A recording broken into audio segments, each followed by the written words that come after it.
Hi everyone. तो आज है 16 सितंबर और जितना भी इम्पोर्टेंट करंट अफेयर्स है उसको हम लोग आज डिस्कस करेंगे, जो कि स्पेशली बनाए गए हैं डिफेंस एग्ज़ाम के लिए, जिसे कवर होगा CAPF AC का हो गया, CDS हो गया, NDA हो गया, FCAT हो गया, एयरफोर्स और कोस्ट गार्ड। जितना भी डिफेंस एग्ज़ाम है उसको ध्यान में रखते हुए, पॉइंट ऑफ करते हुए ये पूरे करंट अफेयर्स को डिटेल में बनाया गया है। ठीक है, इसका PDF जो है टेलीग्राम चैनल में अपलोड हो जाएगा, तो अवेल कर सकते हो, जो कि फ्री ऑफ कॉस्ट है। इसमें कोई चार्जेस नहीं है। अगर कोई भी डाउट रहता है तो ये व्हाट्सअप नंबर भी दिया हुआ है, तो इसमें मैसेज कर सकते हो। क्लियर। चलिए फिर बढ़ते हैं नेक्स्ट न्यूज़ की तरफ। जो पहला न्यूज़ है, prime minister Narendra Modi launches the ज्ञान भारतम पोर्टल। ठीक है, ज्ञान भारतम पोर्टल, इसको ध्यान देना है। ज्ञान भारतम पोर्टल वाज लॉन्च 12 सितंबर, जिसे न्यू दिल्ली में लॉन्च किए गए हैं। It is initiative by ministry of culture, government of India. इसको याद रखना है कौन से मिनिस्ट्री हैं, इसके बेस्ड क्वेश्चन पूछ लेते हैं। तो लॉन्च तो किया गया है पीएम ने लॉन्च किए हैं, लेकिन किसके अंडर आते हैं, कौन से मिनिस्ट्री के अंदर आते हैं, इसको ध्यान दोगे। The portal aim to digitalise, preserve and promote ancient Indian manuscript. क्योंकि एंशिएंट जितना भी मैन्यूस्क्रिप्ट है, ये तो या तो फिर वो कागज़ में लिखे हुए हैं, तो कागज़ में लिखे हुए या फिर वुड में लिखे हुए हैं, जो लकड़ी है उसमें लिखे हुए हैं, तो क्या है उसका नष्ट होने का, डिस्ट्रॉय होने का चांस ज़्यादा रहता है। तो उसको प्रिजर्व करने के लिए उसको डिजिटलाइज किया गया है, प्रमोट कर रहे हैं इंडियन मैन्यूस्क्रिप्ट को। ठीक है, it is a revamp version of national mission for manuscript. ठीक है, एक ही वर्जन है इसका भी। तो over 1 crore manuscript are to be surveyed and digitalise under this mission. याद रखोगे 1 करोड़ मैन्यूस्क्रिप्ट को। It will provide free online access to ancient text for researcher and public. और इससे क्या है, ज़्यादा से ज़्यादा पब्लिश भी किया जा सकता है, ज़्यादा से ज़्यादा जो पब्लिक है इसका एक्सेस किया जाए, है ना। अगर यही चीज़ अगर मैन्यूस्क्रिप्ट के फॉर्म में, जैसे कि क्या बोल सकते हैं, कागज़ के फॉर्म में लिखा हुआ है, तो उसको उतना ज़्यादा तक पब्लिसिटी नहीं किया जा सकता है, उतना उसको यूज़ नहीं किया जा सकता है जितना अगर उसको फ्रीली अगर ऑनलाइन एक्सेस किया जाए तो। The portal use AI tool, meta data standard and digital repository for archives. तो इसको पूरा डिजिटल फॉर्म में रखने के लिए इस पोर्टल को लॉन्च किए गए हैं। एंशिएंट रिलेटेड से, एंशिएंट हिस्ट्री से रिलेटेड जितना भी मैन्यूस्क्रिप्ट है उसको हम लोग यहाँ पे एक्सेस कर सकते हैं, जिसे प्रिजर्व, प्रिवेंशन, रेस्टोरेशन कर सकते हैं। मेकिंग इंडिया को क्या बनाया गया इस रेस्पेक्ट में, India a global knowledge hub. क्योंकि 1 करोड़ मैन्यूस्क्रिप्ट को यहाँ पे प्रिजर्व करना है, तो सोच सकते हो, तो इस रेस्पेक्ट में जो ज्ञान भारतम है ये स्टेप हो सकता है किसके तरफ, इंडिया ग्लोबल नॉलेज हब की तरफ। ठीक है, क्लियर। तो इसी के रेस्पेक्ट में इंटरनेशनल कॉन्फ्रेंस ऑन ज्ञान भारतम हुआ है, जो न्यू दिल्ली में इसको कंडक्ट किए गए हैं 11 से 13 सितंबर के बीच। थीम याद रखोगे, थीम बेस्ड क्वेश्चन आता है, reclaiming India knowledge legacy through manuscript heritage. तो ये 2025 का जो थीम रहा ये है। Clear first news. चलो सेकेंड न्यूज़ की तरफ बढ़ते हैं। हिंदी डे हम लोग ऑब्जर्व करते हैं 4 सितंबर को हर साल। ठीक है, 4 सितंबर हिंदी दिवस हम लोग ऑब्जर्व करते हैं। नहीं, ये 4 सितंबर नहीं है, 14 है। ठीक है, 14 सितंबर को हम लोग हिंदी दिवस ऑब्जर्व करते हैं, क्योंकि कब से, to commemorate the 14 September 1949 when Hindi in Devanagari script was adopted as one of the official language of India by the constituent assembly. क्योंकि हिंदी को एज ऑफिशियल लैंग्वेज डिक्लेयर किए गए हैं, कब किए गए हैं, 14 सितंबर 1949 को। तो उसी दिन से क्या है, हम लोग हिंदी जो देवनागरी स्क्रिप्ट है उसको हम लोग हिंदी दिवस के रूप में सेलिब्रेट करते हैं। ठीक है, तो थोड़ा इससे रिलेटेड जो कॉन्स्टिट्यूशनल प्रोविज़न है इसको देख लेते हैं। Article 343, Hindi in Devanagari script as official language of the union. ठीक है, तो आर्टिकल याद रखोगे जिसमें बोला गया है 343 में कि Hindi is the Devanagari script as official language of the union. 15 years transitional period, जो English continue for office purpose along with Hindi. तो जब जैसे कि क्या हुआ था उस समय कि जैसे इंडिया इंडिपेंडेंस हुआ, तो ये डिबेट रहा कि ऑफिसर लैंग्वेज जो है हिंदी रहेगा कि इंग्लिश रहने वाले हैं। ठीक है, हिंदी रहने वाले हैं कि इंग्लिश, क्योंकि जब ब्रिटिश थे वो तो पूरा इंग्लिश थे, लेकिन जितना पीपल थे इंडिया में वो तो हिंदी स्पीकिंग पीपल थे। तो इसमें डिबेट हुआ, तो ये बोला गया है कि इंग्लिश को कंटिन्यू करते हैं 15 साल तक, अगर लगे कि उसको एक्सटेंड कर दिया जाए, है ना। तो इस रेस्पेक्ट में 15 ट्रांजिशनल पीरियड जो 1950 से 1965 के बीच English continue for purpose along with Hindi, तो यही जो बताया अभी वही है यहाँ पे कि इंग्लिश को 15 साल के लिए अभी कंटिन्यू करते हैं। अगर लगे कि इसको एक्सटेंड करना चाहिए तो कर सकते हो, नहीं तो इसको डिमोलिश कर सकते हो या फिर इसको हटा सकते हो एज ऑफिशियल पर्पस से। फिर official language act 1963, English to continue along with Hindi even after 1965 due to protest in south India. क्यों? क्योंकि साउथ इंडिया को देखोगे तो मेजोरिटी जो है इंग्लिश पीपल है, और नॉर्थ इंडिया को देखोगे तो क्या है, मेजोरिटी हिंदी स्पीकिंग है।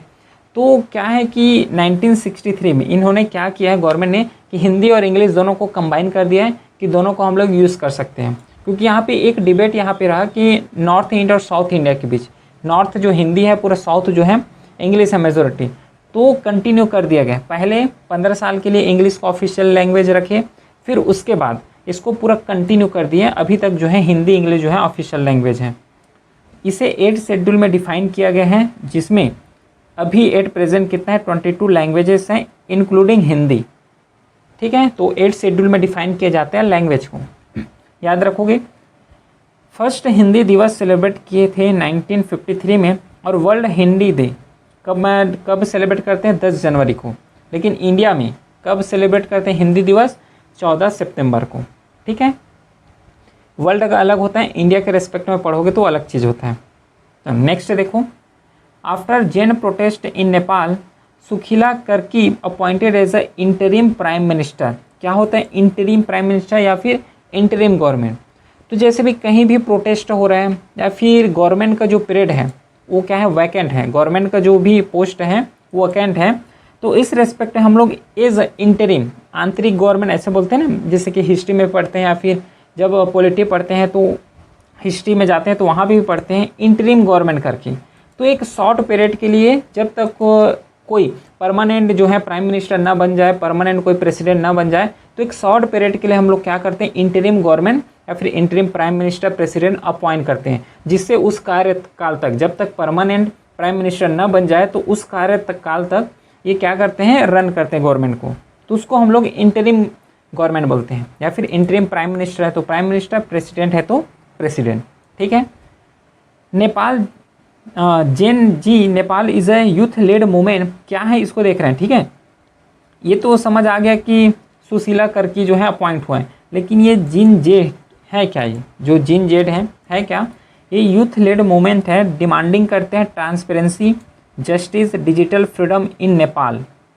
ठीक है, जिन जे हैं तो ये क्या करते हैं, डिमांड करते हैं, एक मूवमेंट ग्रुप है, यूथ का ग्रुप है जो डिमांड करते हैं कि जो पॉलिटिकल सिस्टम हो या फिर रूल्स रेगुलेशन हो, ट्रांसपेरेंसी हो, जस्टिस सबको मिले, न कि जो इलाइट पीपल है जिसके पास मनी है वही लोग क्या है जस्टिस को एक्सेस कर पा रहे हैं, और जो पुअर पीपल है जस्टिस एक्सेस ही नहीं कर पा रहे हैं क्योंकि उसका जो मनी है उसमें ज़्यादा खर्च हो जाएगा उसके रेस्पेक्ट में। फिर डिजिटल फ्रीडम भी होना चाहिए नेपाल में, तो इस रेस्पेक्ट से क्या है, एक यूथ का मूवमेंट हुआ है यहाँ पे रिसेंटली अभी। The movement gained momentum after the government banned 26 social media platform in September 2025, क्योंकि नेपाल में ही अभी रिसेंटली 26 जो सोशल मीडिया है, इवन यूट्यूब, फेसबुक है ना, ट्विटर, इन सब को क्या किए गए हैं, बैन किए गए हैं नेपाल में। तो इस रेस्पेक्ट में, क्योंकि ये जो यूथ है ये भी एक, इसका जो एम है कि डिजिटल फ्रीडम होना चाहिए, डिजिटल एक्सेस कर सके। Gen Z protester oppose censorship, corruption and political nepotism जो होता है, पॉलिटिकल जो आर्बिट्रेरी तरीके से काम करते हैं उसको अपोज करने के लिए इन्होंने क्या किए, प्रोटेस्ट किए। The protest were largely organize through online platform like Discord, Instagram, Reddit. ये सब चीज़ क्या है, देखो अगर प्रोटेस्ट ज़्यादा से ज़्यादा तक फैलाना है या फिर इन्फॉर्मेशन शेयर करना है तो एक सोशल मीडिया के थ्रू हम लोग शेयर करते हैं। लेकिन क्या हुआ, क्योंकि यहाँ पे तो सोशल मीडिया को ही बैन कर दिए नेपाल ने, 26 सोशल मीडिया, तो फिर इसको प्रोपागेट कैसे कर पाओगे, समझ रहे हो। जिस तरीके से मास लेवल तक प्रोपागेट होना चाहिए, मास लेवल तक इन्फॉर्मेशन पहुँचना चाहिए, अब नहीं पहुँच पाएगा क्योंकि इन्होंने बैन कर दिया है ऑलरेडी। लेकिन ये जो यूथ हैं ये लोग तो खुद चाहते हैं कि हमें डिजिटल फ्रीडम मिले, समझ रहे हो। The movement led to resignation of PM, यहाँ से क्या है, पीएम ने रेजिग्नेशन दे दिया है, जो कि पीएम थे अभी केपी शर्मा ओली। अब इन्होंने तो किया, क्या कर दिया, रिजिग्नेट दे दिए, रिज़ाइन कर दिए। जब नेक्स्ट पीएम बनेगा तो उस कार्यकाल को जो हम लोग संभालेंगे, जो संभालते हैं उसको क्या बोलते हो, इंटरिम प्राइम मिनिस्टर। समझ आया, इंटरलिंक हुआ। Gen Z Nepal is a scene Nepal biggest youth uprising since people's movement of 2006। तो इसके रेस्पेक्ट अभी तक का फिर से ये जो है न्यू जो बिगेस्ट यूथ अपराइजिंग अभी देखने को मिला है 2025 में। Protector called for systematic political reform and youth driven future. ये चाहते हैं जो प्रोटेस्टर हैं, जो जेनजी हैं नेपाल के, वो लोग यही चाहते हैं, जो यूथ हैं, कि सिस्टमेटिक पॉलिटिकल रिफॉर्म हो, हर रेस्पेक्ट में जस्टिस मिले, हर रेस्पेक्ट में ट्रांसपेरेंसी हो, ठीक है। फिर जो फ्यूचर ड्राइवन है, यूथ के लिए जो फ्यूचर में जो या फिर एम्प्लॉयमेंट जनरेशन कर सके हो या फिर इंफ्रास्ट्रक्चर के रेस्पेक्ट में फ्यूचरिस्टिक आइडिया लेके चले, ये लोग ये डिमांड करते थे। The protest remain leaderless, decentralize and non violent. इस चीज़ को भी देखो, लीडरलेस थे, लीडर यहाँ पे थे नहीं, पूरा डिसेंट्रलाइज थे, ठीक है, कोई भी आर्बिट्रेरी तरीके से ये लोग नहीं करते थे, और ये भी नॉन वायलेंट है। इसको देखो यहाँ पे non violent. It mark the rise of digital activism and youth political engagement in Nepal. The movement is considered a turning point in Nepal democratic evolution. क्यों? क्योंकि देखो यही मूवमेंट से पीएम तक को रिजिग्नेशन देना पड़ा, रिज़ाइन करना पड़ा। तो अब नेक्स्ट पीएम आने वाले परमानेंट के लिए, अभी तो इंटरिम है, परमानेंट के लिए आने वाले, तो ये भी अगर सोचेंगे, क्या सोचेंगे कि अगर यूथ के रेस्पेक्ट से, पीपल के रेस्पेक्ट से अगर काम न किया जाए तो हो सके तो हमें भी रिजिग्नेट देना पड़े, रिज़ाइन देना पड़े। तो इस रेस्पेक्ट में क्या है, अब जो नेक्स्ट पीएम आने वाले हैं तो क्या सोचेंगे कि इसी रेस्पेक्ट से कि जितना भी रूल्स एंड रेगुलेशन बने वो पीपल ओरिएंटेड हो, ठीक है। अगर नेपाल के बारे में अगर थोड़ा ब्रीफ इंट्रो अगर देखें तो पहली बात तो नेपाल जो है लैंड लॉक्ड कंट्री है ना, इंडिया के साथ, चाइना के साथ बॉर्डर इसका शेयर होता है। जो कैपिटल है इसका काठमांडू होता है, और इसका जो ऑफिशियल लैंग्वेज है वो एक नेपाली है। माउंट एवरेस्ट जो कि हाईएस्ट, वर्ल्ड का हाईएस्ट पीक है, लोकेटेड कहाँ पे है? नेपाल में, जो शेयर करते longest international border with India, ठीक है, इंडिया के साथ सबसे ज़्यादा लॉन्गेस्ट बॉर्डर ये शेयर करते हैं। नेपाल लाई इन द हिमालय रीजन, ठीक है, ये तो बेसिक्स हैं, क्योंकि लैंड लॉक्ड कंट्री तो है, साथ में इंडिया के साथ बॉर्डर शेयर करते हैं, तो फिर दिक्कत नहीं होगा पढ़ने में, समझने में। और हिस्ट्री अगर देखा जाए इंडिया और नेपाल के साथ, क्योंकि इंडिया और नेपाल बॉर्डर कंट्री हैं, तो स्वाभाविक बात है हिस्टोरिकल एक्सचेंज होगा ही होगा, ठीक है। पीपल टू पीपल टाई है, कल्चरल रिलीजियस टाई, ये सब चीज़ देखने को मिलेगा, ठीक है। India citizen do not need to visa और passport to travel Nepal. Border state है तो ऐसा कुछ वीज़ा पासपोर्ट की ज़रूरत नहीं होता है। Nepal is a member of SAARC, जैसे कि अलॉन्ग विथ है इंडिया एंड अदर्स जो साउथ आसियान कंट्री है उसके साथ, तो ये क्या है, मेंबर भी है सार्क का, इंडिया भी है, ठीक है। समझ आ गई ये न्यूज़ पूरा। चलो जितना इंपॉर्टेंट है एग्जाम पॉइंट ऑफ व्यू से उसको बस डिस्कस कर रहे हैं यहाँ पे। नेक्स्ट देखो, Rome Italy the 4th coast guard summit जो कि हेल्ड हुआ है, कहाँ पे? रोम इटली में 4th जो कोस्ट गार्ड ग्लोबल समिट है, ये क्या हुआ है, हेड किया गया है, हेल्ड हुआ है। क्या है ये चीज़? Coast guard global summit is a non binding voluntary independent non political platform for dialogue and cooperation among coast guard world wide. जितना भी कोस्ट गार्ड है, जितना भी कोस्टल एरिया है वर्ल्ड में, कोस्टल जो कंट्री है वर्ल्ड का, उसमें एक प्लेटफॉर्म ये प्रोवाइड करता है, ये एक डायलॉग है ये, जिससे कॉपरेशन कर सके, जिससे एंटी ऑपरेशन हम लोग चला सके, हर रेस्पेक्ट में यहाँ पे बात किए जाते हैं। It's aim to address maritime safety, देखो maritime safety, security, environmental protection, human resource development and share best practices, कि जितना भी प्रैक्टिसेस हो सकते हैं, चाहे एक्सरसाइज के फॉर्म में बोलो, चाहे टेक्नोलॉजी के फॉर्म में बोलो, जितना भी बेस्ट हो सके उसको प्रोवाइड करना, सेफ्टी, सिक्योरिटी, इन्वायरमेंटल प्रोटेक्शन करना, ये क्या है, पूरा कोस्ट गार्ड का जिम्मेदारी होता है। और इसी के रेस्पेक्ट में इसका क्या है, एम है, जो इसका एम के साथ साथ क्या है, इसका जिम्मेदारी भी बोल सकते हो, रिस्पॉन्सिबिलिटी भी बोल सकते हैं। तो जो 4th कोस्ट गार्ड जो वर्ल्ड का हेल्ड किए गए हैं 11 to 12 सितंबर, रोम इटली में ये हुआ है। It had participation from 115 countries and international organization से पार्टिसिपेट हुआ है, मतलब 115 कंट्री यहाँ पे जा रहे हैं, इसका मतलब एक इम्पॉर्टेंट ऑफिस है। इम्पॉर्टेंट क्या है, इम्पॉर्टेंटली जो हेल्ड हुआ है यहाँ पे, जो कोस्ट गार्ड का जो समिट हुआ है, ये इम्पॉर्टेंट है। During the 4th summit India was awarded the presidency, जो कोस्ट गार्ड जो ग्लोबल कोस्ट गार्ड का है, प्रेसिडेंसी यहाँ पे अवार्ड किए गए हैं। Agree to host the 15th coast guard summit Chennai जो 2027 में होगा, इसको अब कौन हेल्ड करने वाले हैं?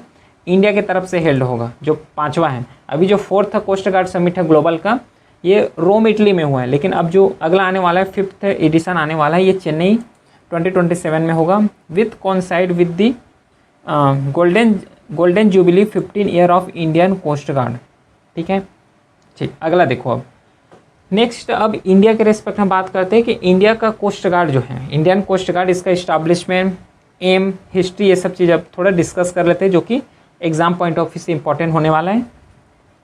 Indian coast guard was establish किए गए थे 1 फरवरी 1977। It operate under the ministry of defence, government of India के अंदर आता है।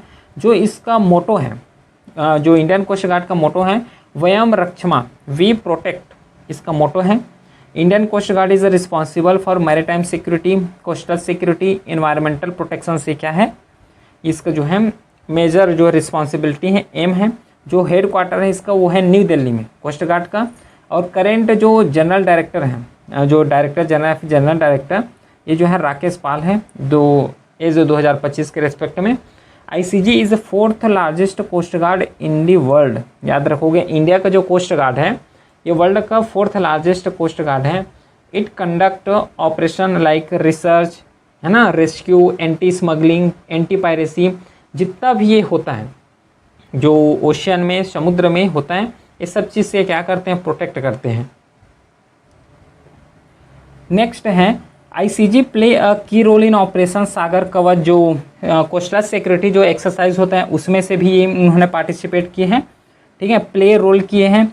ICG celebrate 48 rising day on 1 फरवरी 2025। क्यों? क्योंकि इसी डेट जो 1 फरवरी है, इसी डेट इसका क्या हुआ है, फाउंडेशन हुआ है, जो 1 फरवरी 1977 है। ठीक है, तो इस रेस्पेक्ट में फिर it work closely with Indian navy, police, custom, क्योंकि ज़रूरत होता है। Indian coast operate exclusively economic zone, कितना तक, कम से कम 200 नॉटिकल माइल है, यहाँ तक होता है ना इकोनॉमिक एक्सक्लूसिव जोन। फिर जो 12 नॉटिकल है वो इंडिया का टेरिटरी कंसीडर किए जाते हैं, इसका भी एक क्लासिफिकेशन होता है। ठीक है, तो इस रेस्पेक्ट में क्या है कि इंडियन का कोस्ट गार्ड जो ग्लोबल समिट हुआ है उसको भी हम लोग डिटेल में समझ लिए। ठीक है, चलो अब अगला देखो, इंटरनेशनल डे ऑफ डेमोक्रेसी, जिसे सेलिब्रेट किए जाते हैं 15 सितंबर, जो कि फर्स्ट इसको ऑब्जर्व किए गए हैं 2008 को, और जो 2025 का थीम रहा है achieving gender equality action by action. ठीक है, याद रखोगे इसको, इंटरनेशनल डे ऑफ डेमोक्रेसी, जो कि 15 सितंबर को सेलिब्रेट किए जाते हैं। ये क्या है, कुछ इम्पॉर्टेंट डेज हैं जिसे याद रखोगे, जैसे कि 11 सितंबर को दिग्विजय दिवस, 11 सितंबर फिर वर्ल्ड फर्स्ट एड डे, तो इसको एक बार अपने से रीड करोगे। ठीक है, फिर नेक्स्ट न्यूज़ है Ayurveda day annually on 23 September from, जो कि 23 सितंबर से स्टार्ट हो गई है। तो Goa to be host historical 10th Ayurveda day on सितंबर 23। ठीक है, 23 सितंबर को गोवा यहाँ पे होस्ट करने वाले हैं। तो the 10th Ayurveda day will be celebrated on 23 September at the all India institute of Ayurveda. कहाँ पे होगा, गोवा में होने वाला है, जो कि 2025 का थीम भी डिसाइडेड है, Ayurveda for people and planet. For the first time Ayurveda will be observe on the fixed calendar day 23 सितंबर। तो अभी तक में क्या है, पहले पोस्टपोन हो जाता था, कैंसिल हो जाते थे, तो अभी जो फिक्स्ड डेट है उसमें 23 सितंबर यहाँ पे ऑब्जर्व होगा। हर चीज़ इसका डिसाइडेड है, कहाँ पे होने वाला है, थीम क्या है, तो याद रखोगे। और इसे फर्स्ट बार ऑब्जर्व किए गए थे इंडिया में, वो है 2016 में। द गवर्नमेंट ऑफ इंडिया, जो मिनिस्ट्री ऑफ आयुष है, जो आयुर्वेदा से रिलेटेड जो हेड मिनिस्ट्री होता है, वह ministry of AYUSH, declare it to be observe every year on Dhanvantari. एक चीज़ यहाँ से याद रखोगे, जो धनवंतरी है यहाँ पे किससे रिलेटेड है, मेडिसिन से रिलेटेड है, क्वेश्चन आता है। ठीक है, धनवंतरी किससे रिलेटेड होता है, मेडिसिन से, याद रखोगे। जो धनवंतरी जयंती है, the birth anniversary of lord Dhanvantari regarded as a Hindu god of medicine. ठीक है, मेडिसिन से रिलेटेड है, तो इसको याद रखोगे। ठीक है, फिर ये जो बुक है ये न्यूज़ में रहा है, डेमोग्राफी रिप्रेजेंटेशन डिलिमिटेशन, जो कि लिखे गए हैं रवि के मिश्रा के द्वारा। ठीक है, याद रखोगे। Next news, India's rank 4th in the medal tally at 2025 world archery championship में 4th रैंक रहा है इंडिया का, जिसे इस्टाब्लिश किए गए हैं जो 1931 में, ठीक है, जो वर्ल्ड आर्चरी चैंपियनशिप होता है। Frequently held biennially alternative between outdoor indoor and field archery format, ये इसका फॉर्मेट होता है, इसको अभी समझते हैं। ऑर्गेनाइज कौन करते हैं इसको? वर्ल्ड आर्चरी फेडरेशन है ना, इसके लिए जो हेड बॉडी है वर्ल्ड आर्चरी फेडरेशन, ये ऑर्गेनाइज करते हैं। प्राइमरी इवेंट जो होता है आउटडोर टारगेट आर्चरी चैंपियनशिप, फिर फीचरिंग रेस्क्यू, फिर कंपाउंड बो कैटेगरी, ये कुछ कैटेगरी हैं जिसे इवेंट ये जो है ऑर्गेनाइज किए जाते हैं। तो इसके रेस्पेक्ट में हम लोग अभी डिस्कस किए हैं वर्ल्ड आर्चरी फेडरेशन जो ऑर्गेनाइज करते हैं इसको, जो वर्ल्ड आर्चरी चैंपियनशिप है इसको ऑर्गेनाइज किए जाते हैं वर्ल्ड आर्चरी फेडरेशन के द्वारा।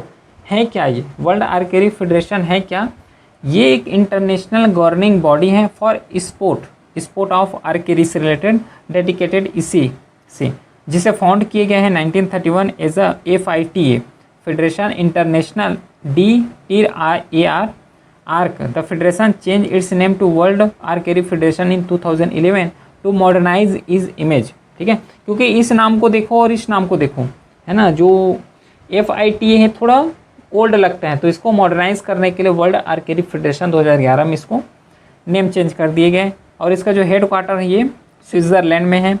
ये लार्जेस्ट जो कि world archery govern all form of archery including target archery, field archery, 3D archery, ये सब फॉर्म को यहाँ पे कंडक्ट किए जाते हैं। It organize major international events such as a world archery championship, world cup, है ना, यूथ चैंपियन, इन सब चीज़ को क्या करते हैं ये टारगेट करते हैं। मेजर इंटरनेशनल जो इवेंट है इसको ऑर्गेनाइज करते हैं, जिसमें से अभी एट प्रेजेंट 150 मेंबर जो नेशनल हैं आर्चरी फेडरेशन वर्ल्ड वाइड जो है ओवर अभी इंड हुआ है यहाँ पे।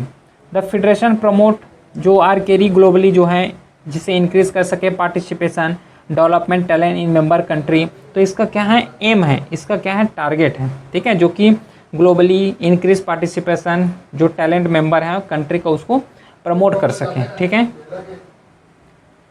जो 2025 का वर्ल्ड आर्चरी चैंपियनशिप कहाँ पे हुआ है? साउथ कोरिया में हेल्ड हुआ है, जो कि 5 सितंबर से 12 सितंबर तक, ठीक है, इसको याद रखोगे। पार्टिसिपेशन भी याद रखोगे, जो कि 74 कंट्री से पार्टिसिपेशन यहाँ पे हुआ है, ठीक है। इंडिया का क्या आउटकम रहा है तो उसको भी यहाँ पे देखना। यहाँ पे 2023 में जो इंडिया जो बर्लिन में यहाँ पे हुआ है तो इंडिया का क्या परफॉर्मेंस रहा है, जिसमें से 3 गोल्ड 1 ब्रॉन्ज मेडल यहाँ पे जीते हुए हैं, ठीक है। और इसका जो फॉर्मेट होता है, एक होता है आउटडोर चैंपियनशिप का फॉर्मेट, एक होता है इंडोर चैंपियनशिप और एक होता है फील्ड चैंपियनशिप। ये 3 चैंपियनशिप के फॉर्मेट में इसको कंडक्ट किए जाते हैं और इंडिया ने गोल्ड जीते हैं और सिल्वर जीते हैं। तो इसका मिक्स टीम, मेन टीम जो है ये नाम भी लिखा हुआ है, तो एक बार इसको रीड कर लेना। इसके रिलेटेड जितना भी क्वेश्चन आता है, जितना भी क्वेश्चन आ सकता है, उसको हर एक पॉइंट को हम लोग यहाँ पे डिस्कस किए हैं, ठीक है। कोई भी डाउट रहता है तो व्हाट्सअप नंबर दिया हुआ है ना, मैसेज कर सकते हो। चलो नेक्स्ट क्वेश्चन देखो आप।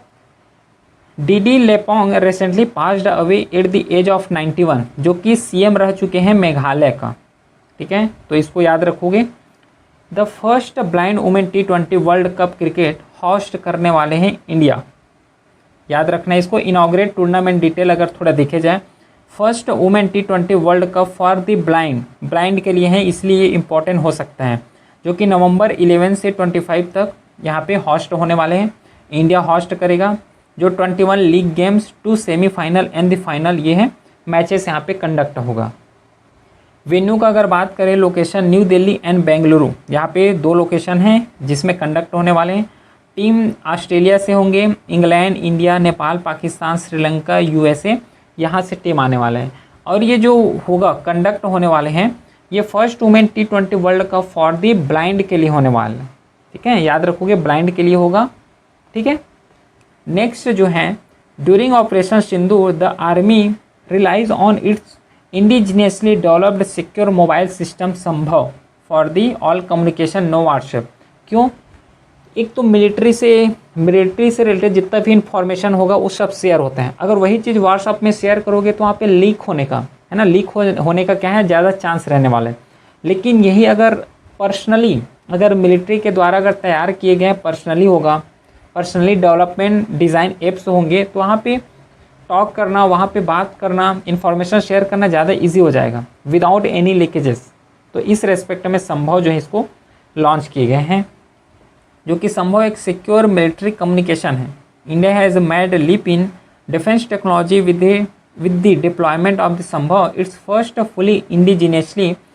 फुली जो सिक्योर मोबाइल एप्लीकेशन सिस्टम है। कौन है? संभव। याद रखोगे, this development was predominantly showcases during operation Sindoor in 2025। तो जो ऑपरेशन सिंदूर अभी रिसेंटली चला है उसमें जितना भी इंफॉर्मेशन शेयर या फिर बात हुआ है किसके थ्रू हुआ है? मिलिट्री से रिलेटेड, वो है संभव के through. The Indian army use संभव इनेबल स्मार्टफोन इंस्टीट्यूट ऑफ फॉरेनरशिप, क्योंकि फॉरेन ऐप का यूज़ करोगे तो लीकेजेस ज़्यादा है ना, या फिर इंफॉर्मेशन शेयर कर रहे हो तो क्या है, स्पाई एजेंसी उसको पता चल जाएगा। Ensuring secure and encrypted communication free from external surveillance. ठीक है, तो इस रेस्पेक्ट में जो संभव है पूरे याद रखोगे। लॉन्च किए गए हैं 2023 में। Sambhav is India first secure mobile communication platform है। It operate independently of commercial network and support real time connectivity through 5G enable device. 5G से यहाँ पे काम करता है ये। The system uses multi layer encrypted to prevent hostile surveillance and the cyber attack. तो multi layer यहाँ पे इनक्रिप्टेड है, मतलब यहाँ पे जितना सिक्योरिटी हो सकता है, जितना से ज़्यादा सिक्योर कर सकते हो उतना सिक्योर यहाँ पे करने का ट्राई किए गए हैं, क्योंकि यहाँ पे मल्टी लेयर इनक्रिप्शन लगा रहे हैं। इनक्रिप्शन मतलब एक से बात कर रहे हो दूसरे के, मतलब ये दोनों के बीच जो बात हो रहा है उसको थर्ड पर्सन यहाँ पे एक्सेस नहीं कर सकते, थर्ड पर्सन उसको सुन नहीं सकते। उसको हम लोग क्या बोलते हैं? इनक्रिप्टेड। लिखा होता है ना व्हाट्सअप में 1 to 1 इनक्रिप्टेड, इसका मतलब वही है कि एक पर्सन और दूसरे पर्सन जो बात कर रहे हो वहाँ पे थर्ड पर्सन का कोई जो थर्ड पर्सन है वहाँ उसको कोई सुन नहीं सकते ना उसको लीक कर सकते हैं। Its core application M sigma offer encrypted messaging, file sharing and multimedia exchange यहाँ पे होता है एम सिग्मा के थ्रू, जो कोर एप्लीकेशन है। ठीक है, याद रखोगे। चलो नेक्स्ट देखो, India navy get second indigenous anti submarine shallow water craft Androth है।